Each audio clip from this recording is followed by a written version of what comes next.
बच्चों, एक बार फिर से लाइफ मेकर चैनल में आपका स्वागत है। आज मैं आपके लिए एक नई कविता को लेकर आया हूँ। इस कविता का नाम द सोल्जर है।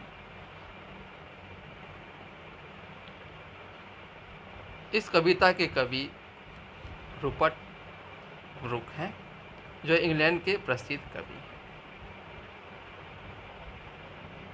मुझे आशा है कि आपको यह कविता पसंद आएगी और आप इसे लाइक करेंगे। उससे पहले भी अनुरोध है कि अगर आपने इस चैनल को सब्सक्राइब नहीं किया है तो इसे जल्द सब्सक्राइब कर लें, ताकि हम और भी अच्छी जानकारी लेकर आपके सामने आ सकें। तो हम आते हैं इस कविता पर। द सोल्जर एक सैनिक की इच्छा को व्यक्त करता है कि वह सैनिक मरने के बाद क्या चाहता है। इस कविता को पढ़ने से पहले हम लोग थोड़ा कवि के विषय में जानकारी प्राप्त करेंगे। कवि रूपर्ट ब्रूक इंग्लैंड के महान कवियों में गिने जाते हैं। इन्हें वार पोएट के नाम से भी जाना जाता है। वार पोएट का मतलब युद्ध कवि होता है। इनका जन्म सन 1887 ईस्वी में हुआ था और इनकी मृत्यु सन 1915 ईस्वी में हुई थी। इनकी उच्च शिक्षा किंग्स कॉलेज कैम्ब्रिज में हुई थी। ये अपने ज़माने के हैंडसम व्यक्तियों में गिने जाते थे। W.B. येट्स, जो एक प्रसिद्ध कवि हैं, उन्होंने इनको हैंडसमेस्ट यंग मैन इन इंग्लैंड के उपाधि से नवाजा था।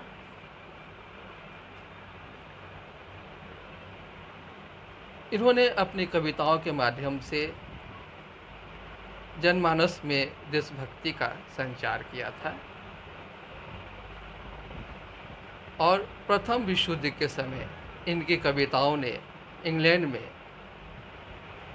देश भावनाओं को जगाने का काम किया था।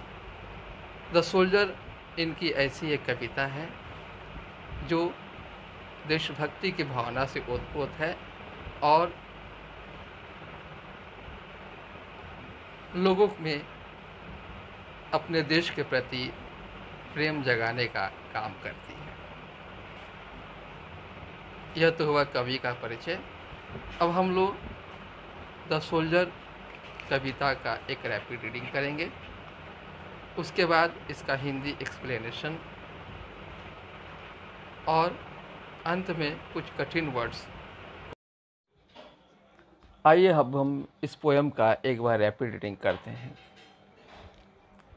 If I should die, think only this of me, that there is some corner of a foreign field that is forever England.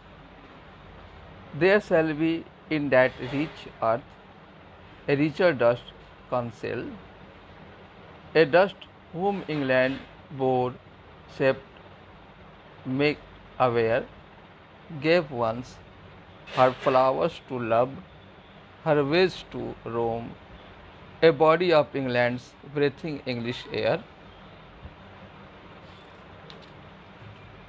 washed by the rivers, blessed by sons of home.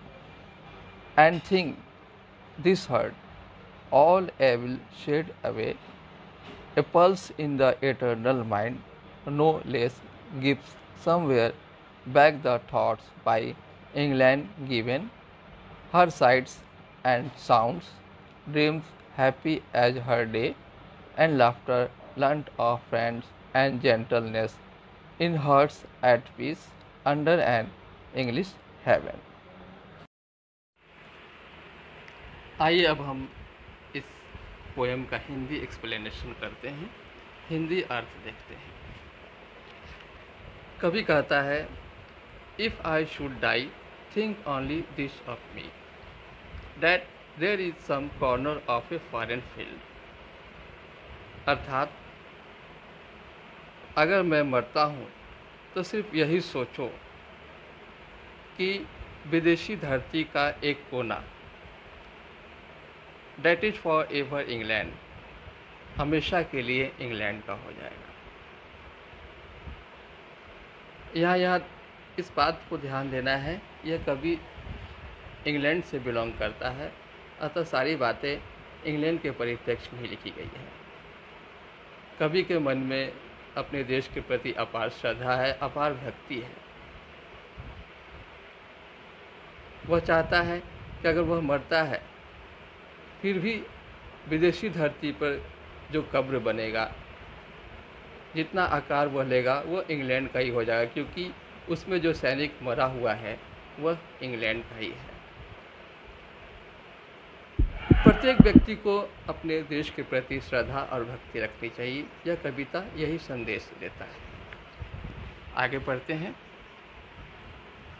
There shall be in that rich earth a richer dust council,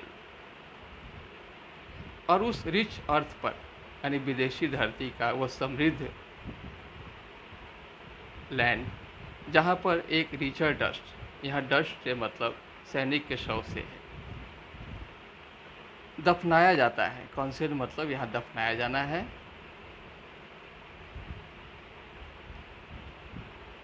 वह शव whom England poor shape made aware, gave once her flowers to love, her ways to roam। वह शव जिसने England में जन्म लिया, वहाँ आकार पाया, वहाँ वह अवेयर हुआ, जिस देश के फूलों से उसे प्यार हुआ और जिस देश ने उसे रास्ता दिया जिस पर वो घूम सका। A body of England breathing English air, वह इंग्लैंड का बॉडी है जिसने इंग्लिश हवा में सांस लिया, अर्थात इंग्लैंड में ही जिसने जीवन जिया। Washed by the rivers, blessed by suns of hope, वहाँ के नदियों से धोया गया, वहाँ के सूर्य से वह तप्त हुआ, वहाँ के सूर्य से वह जीवन पाया।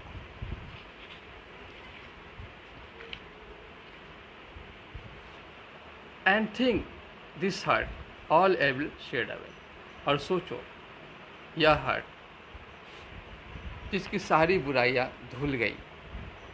ए pulse in the internal mind, यहाँ पल्स से मतलब विचार से है। यह विचार जो उसके दिमाग में आया, जो उसके पवित्र मन में आया, no less give somewhere back the thoughts by England given, और जहाँ कहीं भी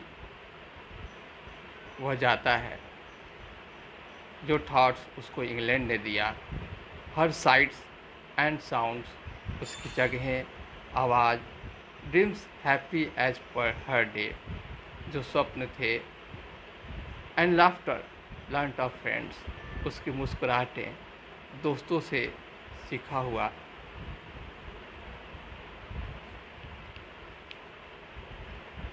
एंड जेंटलनेस और सजनता, इन हार्ट्स एट पीस, उसके दिल में शांति से, अंडर एंड इंग्लिश हेवन, जो स्वर्ग में जाएगा वह इन्हीं बातों का विचार करेगा। इस तरह हम देखते हैं कि कवि इंग्लैंड के प्रति अपार श्रद्धा रखता है। वह मरने के बाद भी इंग्लैंड को परास्त होते नहीं देख सकता, और मरने के बाद भी स्वर्ग में भी वह इंग्लैंड का गुणगान ही करता नजर आता है।